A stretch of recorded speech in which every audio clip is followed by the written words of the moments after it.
Olá, meu amigo e amiga, estamos de volta com mais um Portal do José, felizmente podendo conversar com vocês nesse começo de semana sobre assuntos sérios, assuntos importantes da nossa realidade concreta, fato esse que era impossível durante esses tempos sombrios que nós atravessamos aqui no nosso país. E hoje estão acontecendo situações que vão exigir que o governo federal, o presidente da República, se manifeste, tome algumas decisões, porque senão a gente cai novamente nas pautas que são colocadas por esses extremistas que foram derrotados no último processo eleitoral. Vou conversar com vocês sobre o que é que está acontecendo, as repercussões de outros assuntos que eu abordei aqui também, mas antes de mais nada é sempre muito importante convidar você que está chegando ao nosso portal pela primeira vez e não nos conhecia, para que você se inscreva aqui conosco, você que é muito bem-vindo, muito bem-vinda, já somos agora 812 mil pessoas como você, antenadas com a realidade brasileira, que querem se interessar cada vez mais pelos acontecimentos, querem compartilhá-los, enfim.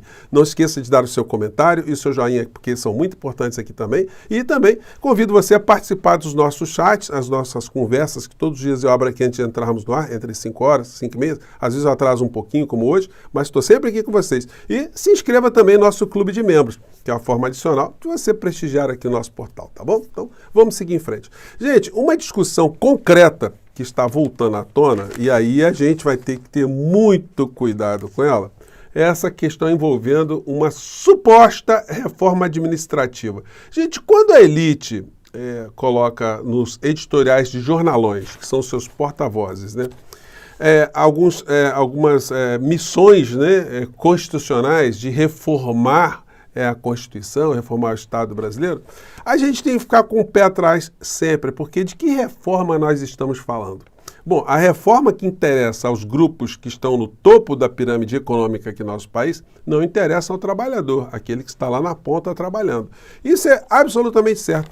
Mas por que um jornalão está se envolvendo nisso, quer fazer uma reforma administrativa? Bom, é uma pregação ideológica, né? É um ativismo político, um ativismo econômico. Eles querem cada vez mais aquilo que eles chamam de Estado mínimo para que cada vez os seus amigos consigam se locupletar, consigam abocanhar cada vez nacos maiores do Estado brasileiro. Ora, se a gente tiver o enxugamento de máquina aqui no nosso país, os serviços públicos vão precisar ser continuados. E aí como é que se faz a contratação dessas pessoas? Através de empresas. Então o que está por trás dessa história é sempre a criação de empresas, terceirização de empresas, intermediação de empresas na mão de obra que acaba ficando cada vez mais precarizada, cada vez mais sem direitos. Então, é essa discussão que eles querem colocar como pano de fundo para gerar mais dinheiro para o setor privado. Não tem outra explicação, gente.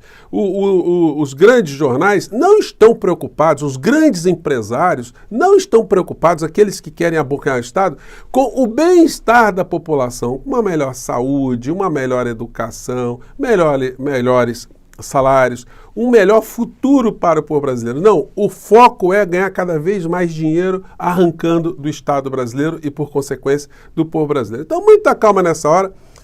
Felizmente, eu tenho visto muitas pessoas já se manifestarem nesse sentido, fazendo esse alerta, e eu me somo a essas pessoas também, né? Bom, nem sempre vamos poder discutir assuntos importantes, assuntos fundamentais. Toda hora nós vamos ter que trazer os fantasmas do passado para o nosso debate. Até porque nós precisamos responsabilizar essas criaturas.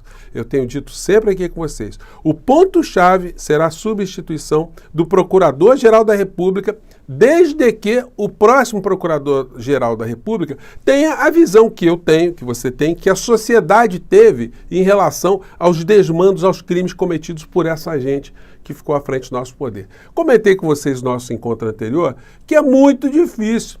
Nesse caso específico do PIX, da montanha de dinheiro, o ex-presidente, o inelegível, ser responsabilizado por uma questão lógica, né? É preciso em qualquer crime que haja uma vítima e que a vítima se manifeste. Se a vítima, ou seja, aqueles que deram dinheiro para Bolsonaro, não se manifestarem, não se sentirem lesados criminalmente, ninguém pode fazer absolutamente nada, é isso que está na lei. Essa doação para uma pessoa não causa espanto em nenhum lugar do mundo. Exceto quando a gente tem uma figura que se locupletou, se deu bem no meio dessa história, com as mentiras, com os crimes que Bolsonaro cometeu. A situação indigna sempre é aquela que eu comentei com vocês, né? O que ele fez com o dinheiro que ele arrecadou, né? Ele doou para alguma igreja, ele fez aqui algum ato benemérito, ele deu dinheiro lá para a dona Michele para fazer alguma obra social para alguma pessoa com algum tipo de deficiência, porque quando o dinheiro é público, por exemplo, aquelas moedas lá do lago, né, que a dona Michele mandou tirar e matando carpas para isso, aí sim, eles doaram. Mas quando a coisa chega na conta do inelegível, aí é só para ele, né? Ele já declarou, enfim, se ele puder dar um filé mignon para o filho, ele vai dar, enfim. Ele puder dar o Estado para os amigos, ele puder se locupletar todo mundo se dá bem. É isso que ele gostaria de fazer, isso que ele tentou fazer ao longo da sua vida inteira. Como ele não entra em nenhum tipo de discussão séria mais, agora ele está colocando um vídeo no tweet dele da Márcia Tiburi, né? Coisa antiga, a Márcia Tiburi fazendo elucubrações aí sobre violência, sobre crime, né? Mas é o que resta para essa gente ficar fazendo discurso moral para cima e para baixo. Em termos de arrecadação de dinheiro, eu estou acompanhando o que aconteceu com o senhor Alan Frutuoso, porque quando esses personagens eles são jogados para o lixo da história, os que ainda não foram para o lixo não querem mais contato com eles, né? O senhor Alan Frutuoso foi preso, se encontra preso e agora a sua esposa veio para o canal dele, pediu uma doação, pedir Pix para ajudar a custear as despesas dele, que, enfim, preso, e ajudar a família que ficou agora sem renda. Enfim, situação extremamente humilhante, né? Mas, enfim, não foi por falta de aviso. Quantas vezes, assim, o nosso portal e outros tantos canais também, as pessoas com mínimo de juízo, alguns comentaristas, alguns analistas políticos diziam, olha, isso vai terminar mal para essa gente vai parar na cadeia e o Bolsonaro vai virar as costas para essas pessoas, vai dar uma banana, como aconteceu nos Estados Unidos com Trump. A gente citava esse exemplo várias vezes. Então, uma pessoa agora vem para as redes, mas é o pai de família, tem criança e a mãe precisa, assim, mas por que não pensou nisso quando estava cometendo crime, estava tentando destruir a democracia? Agora, enfim, como diz a frase daquele vídeo que eu compartilhei com vocês, né? E esperou o impacto veio e agora não tem mais do que reclamar. Agora, de fato, virou moda, né? Esse negócio de arrecadar dinheiro, Pix, para gente que faz coisas mal feitas, né? Ou fazem coisas ruins contra a sociedade. Bom, um assunto que hoje também vai circular bastante, vai servir como combustível para esse povo da direita, é um relatório que está agora nessa matéria aqui, que é publicada na Folha de São Paulo. Inquérito militar livra tropas e aponta erro do governo Lula no ataque de 8 de janeiro. A apuração do Exército diz que era possível ter evitado com planejamento invasão do Planalto ou minimizado danos. Gente, é uma coisa vergonhosa. Esse relatório, essa investigação já surge completamente contaminada porque eles estão colocando viés ali, eles estão reforçando esse discurso bolsonarista que a culpa é justamente das vítimas, ou seja, do Estado, dos democratas, das instituições, enfim, que não se protegeram adequadamente dos criminosos, dos vândalos, dos alucinados, né? Então seria sempre atribuir à vítima de um assalto a responsabilidade de ter sido assaltada, ou de alguém que sofreu uma violência sexual por ter estado ali naquela situação, ou ter se apresentado de algum modo, né? Enfim, a vítima é sempre culpada na perspectiva dessa gente.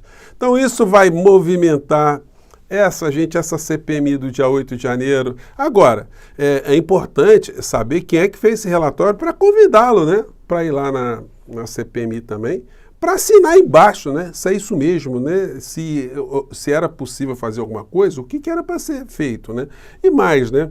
As pessoas que estavam no GSI nesse dia que o relatório está fazendo comentário eram pessoas ainda nomeadas pelo governo Bolsonaro, que certamente deveriam ter sido substituídas na 0 hora. Na 0 hora, quando o Lula tomou posse, era para fazer um arrastão para tirar toda essa gente do poder, né? No entanto, houve aí uma tranquilidade, né, nesse tipo de comportamento e o resultado danoso foi esse aí. Agora a gente vai ter que lidar com essa situação aí, né, com a maluquice dessa gente remanescente que não tem o que dizer. Bom, Hoje um fato muito complicado, e esse fato aqui o presidente da República vai ter que tomar alguma atitude. Nós estamos entrando agora para o mês de agosto, e hoje a notícia é que certamente teremos imagens, também darão muitos impulsos, né, aos insanos nas redes.